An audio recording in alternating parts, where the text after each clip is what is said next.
दोस्तों, welcome back to Sanjay classes. अभी मैंने आपको लास्ट वीडियो में कैपिटलाइजेशन मेथड सिर्फ समझाया गुडविल निकालने के लिए, जिसमें हम लोगों ने देखा कैपिटलाइजेशन में दो मेथड थे, capitalisation of average profit, capitalisation of super profit. Detail video के लिए आप प्रीवियस वीडियो देख सकते हो अगर आपको डिटेल में कंटेंट चाहिए तो। जब हम capitalisation of average profit method से गुडविल निकालते हैं तो हमारी गुडविल कैसे निकलती है? Capitalise value of business minus actual capital employed, जहां पर कैपिटलाइज वैल्यू ऑफ बिजनेस कैसे निकलता है? Real average profit divide by ROR into में 100, ठीक है। और रियल कैपिटल एम्प्लॉयड हमारी कैसे निकलती है? एसेट्स माइनस लायबिलिटीज, यानी कि हम एसेट्स में से लायबिलिटीज को माइनस कर देते हैं तो हमें रियल कैपिटल एम्प्लॉयड मिल जाती है। एसेट्स हम ये लेते हैं other than fictitious asset, goodwill वगैरह। जब हम capitalisation of super profit method की बात करते हैं तो हमारी गुडविल कैसे निकलती है? Super profit divide by ROR into में 100, ठीक है बच्चों। अब हम चर्चा करते हैं, कुछ क्वेश्चन देखते हैं क्योंकि हमारे एग्जाम में क्वेश्चंस आने होते हैं। तो पहले हम इलस्ट्रेशन से स्टार्ट करते हैं। हम TS ग्रेवाल बुक यूज कर रहे हैं और 2020 एडिशन है, लेटेस्ट एडिशन। इसकी इलस्ट्रेशन नंबर 18। तो सभी बच्चे बोर्ड पर देख सकते हैं क्वेश्चन को। बच्चों, आपको क्वेश्चन बोर्ड पे दिख रहा होगा, आप इस क्वेश्चन को पढ़िए। A firm earn 60,000 as profit. Firm 60,000 का प्रॉफिट कमाया, यानी कि ये एक तरीके से वो कमाता है, इसको आप एवरेज प्रॉफिट बोल सकते हो। कहता है assets of the firm 7,20,000 excluding goodwill हटाकर। गुडविल तो हम वैसे नहीं लेते एसेट्स में। और लायबिलिटीज दे रखी है 2,40,000। Find the value of goodwill on the basis of capitalisation of average profit method. तो बच्चों, पेपर में आपको इस चीज को भी समझना है कि मेथड कौन सा है। तो आपको यहां पर capitalisation of average profit method को अंडरलाइन कर लेना चाहिए। बच्चों ध्यान रखना, capitalisation of average profit, capitalisation of super profit तब लगते हैं जब हमें नंबर ऑफ ईयर्स परचेज नहीं पता रहता है, या फिर क्वेश्चन साफ साफ बोलता है, या फिर क्वेश्चन साफ साफ बोलता है। अभी जैसे वो फोटोज है, वहां पर कोई फोटो चेंज करके देख, लग रही है नहीं लग रही है ना। अगर होता है जैसे ये लगी पड़ी है, ये कैसे चेंज होगी, इसी चीज को तो मैं कह रहा हूं आपको। लो जी, तो सभी बच्चे ध्यान से समझेंगे। ये रहा सर फॉर्मूला, चलो दोबारा लिख देंगे, थोड़ी प्रैक्टिस हो जाएगी। ऐसा करो, जो बच्चे ऑनलाइन देख रहे हैं वो भी कॉपी निकालो, मेरे साथ साथ करो। जितने बच्चे ऑनलाइन देख रहे हैं, यूट्यूब पर भी अगर आप देख रहे हो, आसान आसान सा मेथड है, तो मेरे साथ साथ नोटिंग करो, ठीक है। तो सर कैपिटलाइजेशन मेथड में गुडविल कैसे निकलती है? तो पहले गुडविल लिख देना सभी बच्चे, ऐसे लिखना, capitalise value of business minus actual capital employed. बच्चों यहां पर एवरेज नहीं लेना, आपको एक्चुअल में लेना है जिस साल के आप निकाल रहे हो, ठीक है। सबसे पहले आपको इलस्ट्रेशन है, क्वेश्चन नंबर मेंशन कर देना चाहिए। दैट इज इलस्ट्रेशन नंबर कौन सी है? इलस्ट्रेशन नंबर है 18 बच्चों, 2020 एडिशन है, TS ग्रेवाल बुक हम लोग फॉलो कर रहे हैं, ठीक है जी। स्टार्ट करते हैं। एक फर्म ने प्रॉफिट कमाया, तो इसको हम छोड़ देते हैं। बताइए कैपिटलाइज वैल्यू ऑफ बिजनेस, इसका फॉर्मूला लिखो सभी बच्चे, average profit divided by ROR into में 100। तो एवरेज प्रॉफिट आप सभी बच्चों को क्वेश्चन में गिवन है 60,000 डिवाइड बाय 10 इनटू में 100। और जो बच्चा थोड़ी रीडिंग करता है वो ऐसे भी समझ सकता है कि हमारा फर्म प्रॉफिट्स इस हिसाब से कमा रहा है जैसे कि हमारे बिजनेस में 6 लाख रुपए लगे हों। समझ आ गया? इस बात को हम ऐसे बोल सकते हैं, या हम दूसरे तरीके से बोल सकते हैं। क्या बोल सकते हैं कि शाम को किसी दूसरे बिजनेस को, किसी नए बिजनेस को अगर हमारे जितना प्रॉफिट कमाना हो, 60,000 का प्रॉफिट कमाना हो, तो उसको 6 लाख रुपए लगाने पड़ेंगे। बस सीधी सी बात है। अब हम देखते हैं कि हमारे बिजनेस में एक्चुअल में कितना पैसा लगा है। तो जब हम बात करते हैं एक्चुअल कैपिटल एम्प्लॉयड की, तो वो क्वेश्चन में हमें ऑलरेडी तो नहीं गिवन है, वो हम एसेट्स में से लायबिलिटीज घटाकर निकालेंगे। एसेट्स हम लोगों को गिवन है 7,20,000 की और लायबिलिटीज हम लोगों को गिवन है 2,40,000 की। तो जब हम एसेट्स में से लायबिलिटीज घटा देंगे तो 7 में से 2 घटाया 5 और 4,80,000 कितने का आ जाएगा? 4,80,000। हम प्रॉफिट ऐसे कमा रहे हैं जैसे कि 6 लाख रुपए लगाए हों, बट एक्चुअल में तो हमारे बिजनेस में 4,80,000 है। यानी कि आप एक चीज समझो, बिना 1,20,000 रुपए लगाए हम इसका भी प्रॉफिट्स कमा रहे हैं।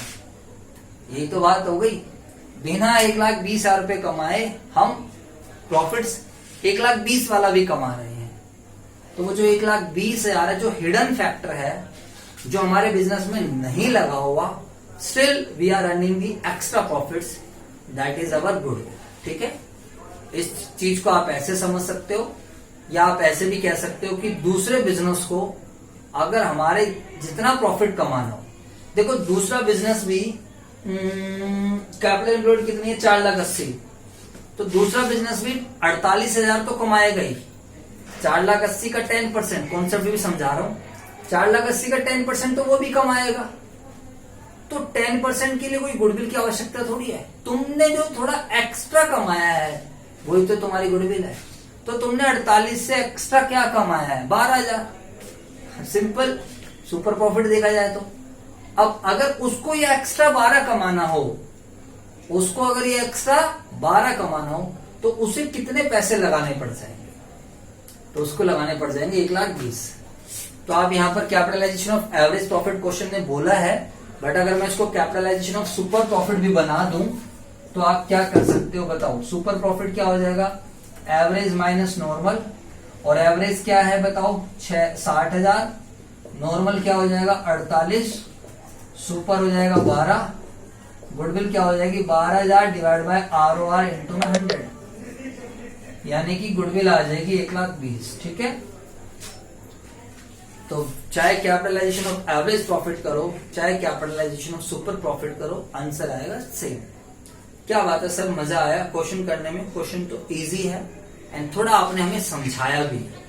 हाँ बच्चों, मेरा मानना है कि थोड़ा रीडिंग करना चाहिए आपको, क्योंकि ज्यादातर 12th के बच्चे खाली आंसर निकालने तक सीमित रहते हैं। अगर आप खाली आंसर निकालने के पीछे भागोगे तो बच्चों आप फ्यूचर में कभी कोई अच्छा कोर्स नहीं चुनोगे। मतलब आपको चीजें क्लियर नहीं होंगी, आप चीजों को रटोगे तो मतलब फिर आप डरोगे। आंसर निकालना एक अलग चीज होती है एंड लॉजिकली चीजों को समझना वो एक डिफरेंट चीज है। 90% 12th के बच्चे खाली आंसर निकालने तक सीमित रहते हैं, क्योंकि उन्हें सीबीएसई में मार्क्स लाने होते हैं बस। चलो जी, अगला क्वेश्चन है हमारे पास इलस्ट्रेशन नंबर 19। हो सकता है मैं कुछ ओरली भी डिस्कशन कर लूं अगर क्वेश्चन का लेवल ज्यादा खास नहीं लगा तो। बच्चों 2020 टीएस ग्रेवाल एडिशन, ठीक है। अभी लॉकडाउन चल रहा है इसलिए मोबाइल वगैरह से यूज कर रहे हैं, बाकी तो बच्चों ने सबने किताब खरीदी भी है, ठीक है। कहता है Puneet and Tarun are in a restaurant business having credit balance in their fix capital account. बच्चों फिक्स कैपिटल अकाउंट आप सब बच्चों ने पढ़ा है। जब पार्टनर्स की कैपिटल फिक्स रहती है तो हम क्या करते हैं, 2 अकाउंट बनाते हैं, पार्टनर्स कैपिटल अकाउंट बनाते हैं, पार्टनर्स करंट अकाउंट। तो उनके करंट अकाउंट का बैलेंस है, एक्चुअल में वो बिजनेस में लगा हुआ पैसा ही है 2.5 lakh each.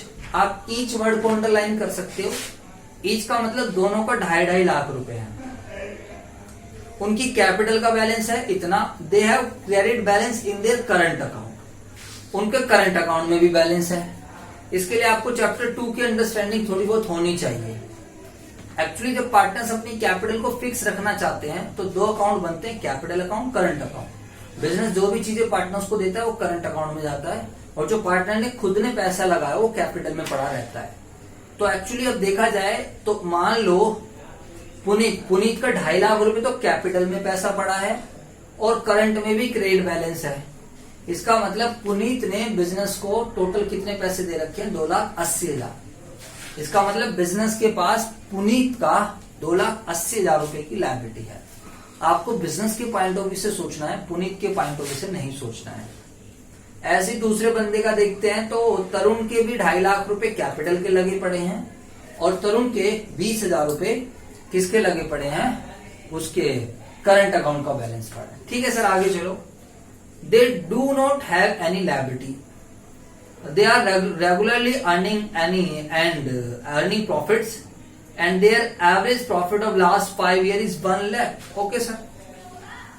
If the normal rate of return is 10%, find out the value of goodwill by capitalization of average profit.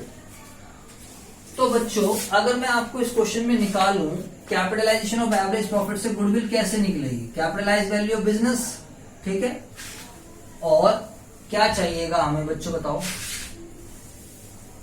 Minus में actual capital employed. Illustration number 19। तो कैपिटलाइज वैल्यू ऑफ बिजनेस कैसे निकलती है, या तो आप यहीं पर लिख दो उसको average profit divide by ROR into में 100। एक्चुअल कैपिटल एम्प्लॉयड को यहीं पर लिख दो आप कैपिटल ऑफ पुनीत, कैपिटल का बैलेंस प्लस करंट का balance, current account balance of Puneet दोनों का ले लो, प्लस दूसरा पार्टनर जो भी है capital balance of Tarun plus current balance of Tarun, ऐसे भी लिख सकते हो आप, क्योंकि एक्चुअल में पैसा और कुछ है नहीं हमारे पास। कोई रिजर्व्स होता तो हम रिजर्व्स को ऐड करते, कोई फिक्टिशियस एसेट्स वगैरह होती हम उसको माइनस कर देते, यहाँ पर लॉसेस होते माइनस कर देते, नॉन ट्रेड इन्वेस्टमेंट होती माइनस कर देते, कुछ ऐसा है ही नहीं। तो थोड़ा टाइम बचाने के लिए हमने ऐसा कर लिया। सर जी एवरेज प्रॉफिट कितना है बताओ ना, एवरेज प्रॉफिट है बेटा 1 लाख, और रेट ऑफ रिटर्न सर जी कितनी है भाई साहब, रेट ऑफ रिटर्न है 10% इंटू में 100, यानी कि हमारे बिजनेस की कैपिटलाइज वैल्यू तो आ गई 10 लाख। और जब हमने चेक करा कि एक्चुअल में कितने पैसे लगे हुए हैं, इन सबको जोड़ के लिख दो यार, क्यों सिरदर्दी करनी है, बताओ बताओ फटाफट बताओ। 2 लाख 2.5 लाख जमा 30,000 2,80,000 जमा 2.5 लाख जमा 20,000, तो 2,80,000 जमा 3 लाख, 2.5 लाख जमा 2,80,000 जमा 3 जमा 2 5 5.5 लाख। तो 10 में से हम 5.5 लाख घटा देंगे तो 4.5 लाख आ जाएगा। दिस इज कैपिटल, ये आ जाएगी हमारी गुडविल, खत्म। समझ आ गया, हाँ या ना? एक्चुअली मैंने टाइम बचाने के लिए कर दिया, कोई दिक्कत तो नहीं है, वरना यही चीज में बार बार लिखता, दोनों अलग अलग साइड में निकालता, तो मैंने थोड़ा सा ऐसे कर दिया। आप इसको सर रीडिंग करवाओ, आपकी रीडिंग हमें अच्छी लगती है। हाँ बच्चों, रीडिंग मेरे हिसाब से कॉन्सेप्ट क्लैरिटी के लिए सही है। तो रीडिंग यहां पर हम ऐसे करेंगे कि राठी को ही ले लो, आप मान लो हर बार राठी ही चल रहा है, तो आप ये ले लोगे कि इस बंदे ने, ये बंदा प्रॉफिट ऐसे कमा रहा है, ध्यान से सुनो, ये बंदा प्रॉफिट ऐसे कमा रहा है जैसे कि इसके बिजनेस में कितने रुपए लगे हो 10 लाख, बट एक्चुअल में इसके बिजनेस में कितने पैसे लगे हैं 5.5 लाख। तो मतलब ये 4.5 लाख रुपए बिना लगाए भी 4.5 लाख के हिस्से का प्रॉफिट कमा रहा है। तो ऐसा तो एक ही चीज है कि बिना लगाए भी बंदा कमा ले, वो तो भाई साहब गुडविल ही होगी। ठीक है, ऐसे भी समझ सकते हो या दूसरे तरीके से समझ सकते हो कि ये बंदा इस हिसाब से प्रॉफिट कमा रहा है जैसे कि बिजनेस में 10 लाख रुपए लगे हो। ठीक है, और दूसरे बंदे ने अपने, अगर दूसरे बंदे को ध्यान से सुनो, वैसे इसके बिजनेस में एक्चुअल में पैसे कितने लगे 5.5 लाख, तो दूसरे बंदे को अगर इसके जितना प्रॉफिट कमाना पड़ेगा तो उसे 10 लाख रुपए लगाने पड़ेंगे, तो 4.5 लाख की इसकी गुडविल होगी। चलो जी, अगला क्वेश्चन है illustration number 21। Average profit 1,50,000, tangible asset 14 lakh, outside liabilities 4 lakh, normal rate of return 10%। Simple goodwill निकालनी है, कैपिटलाइजेशन ऑफ सुपर प्रॉफिट। बताइए सभी बच्चे ध्यान से समझेंगे, अगर आपको वो गुडविल निकालनी हो capitalisation of super profit method से तो गुडविल कैसे निकलेगी। पहले तो फॉर्मूला लिखना है आपको एग्जाम में, डायरेक्ट आंसर नहीं करना है। पहले आप सभी बच्चे क्या लिख देना, super profit divided by ROR into में 100। तो गुडविल बराबर क्या आ जाएगी, सभी बच्चे ध्यान से समझेंगे इधर, super profit divide by ROR into में 100। 2-3 लाइन खाली छोड़ देना, सुपर प्रॉफिट बराबर average profit minus normal profit. ये पूरा लिखना है आपको पेपर में। सर क्या एवरेज प्रॉफिट क्वेश्चन में गिवन है? Yes, very good, average profit is already given. Normal profit कैसे निकलता है ये नहीं पता, तो नॉर्मल प्रॉफिट कैसे निकलता है आप ही बता दो भाई। Capital employed multiply ROR divide by 100। What is capital employed? Assets minus liabilities. तो क्वेश्चन में आप यहीं पर लिख दो भाई, अब क्यों ज्यादा वो करना है, सिरदर्दी पालनी है। एसेट्स है मेरे दोस्त 14 लाख, लायबिलिटीज है मेरे दोस्त 4 लाख इंटू में 10/100। तो 14 में से 4 घटाया तो 10 लाख इंटू 10/100। तो 10 लाख का 10/100 आ गया 1 लाख। तो एवरेज में से नॉर्मल घटा दिया 1.5, तो 50,000 बच गया। यानी कि राठी नॉर्मल से ज्यादा 50 कमा रहा है। 1 लाख तो कोई भी कमा लेगा पैसे लगाकर। अब अगर दूसरे बंदे को 50,000 एक्स्ट्रा कमाने होंगे तो उसको कितने पैसे लगाने पड़ेंगे एक्स्ट्रा? ये 5 लाख रुपए हैं। ये गुडविल हो गई। यानी कि राठी बिना 5 लाख रुपए लगाए ही 50,000 का प्रॉफिट्स कमा रहा है। इसको हम रीडिंग करना भी बोलते हैं। समझ तो आया sir? Very good. Illustration number 22 आप इसे इंपोर्टेंट मार्क कर लीजिए। CBSE में कई बार आया हुआ है आप लोगों का 4 मार्क्स का। चलो आज की लास्ट इलस्ट्रेशन करवाकर और मैं फिर आज आपका चैप्टर करता हूं क्लोज। आप सभी बच्चे इसके क्वेश्चंस कर लेना एंड अच्छे से पढ़ लेना। जिसमें डाउट होगा मेरे से पूछ लेना।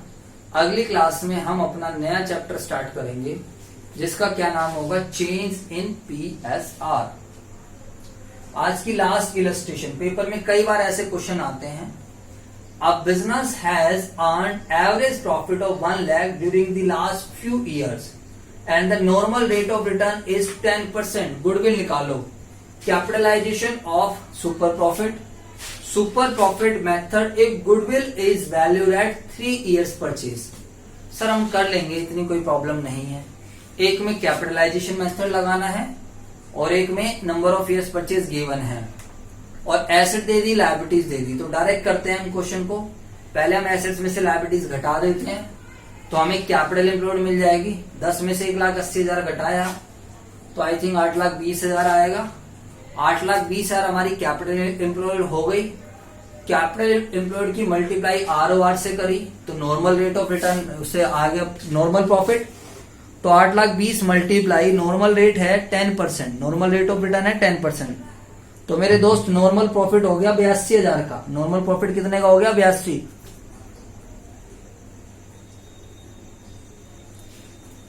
अब हम बात करते हैं आगे की।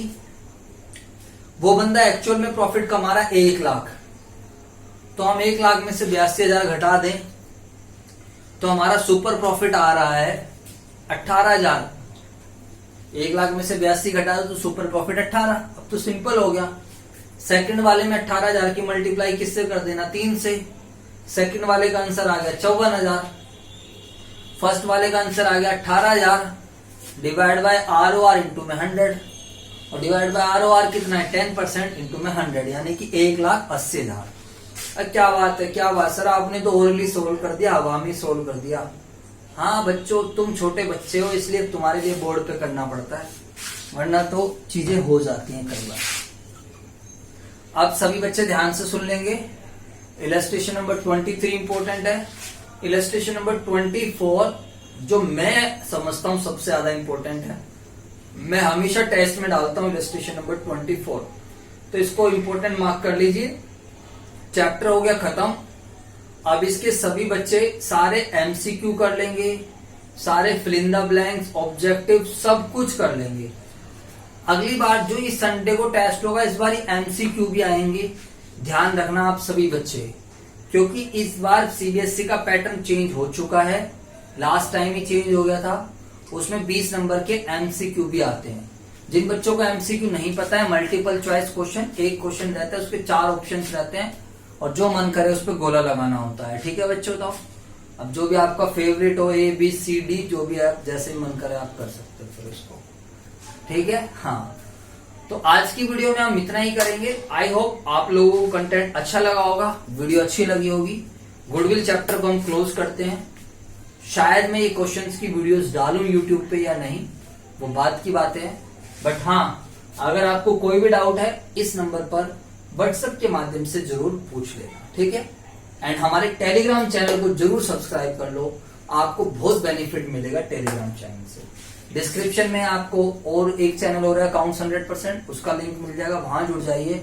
एंड साथ में आप सभी सोशल मीडिया पर भी हमें फॉलो कर सकते हैं। ओके जी, थैंक यू वेरी मच।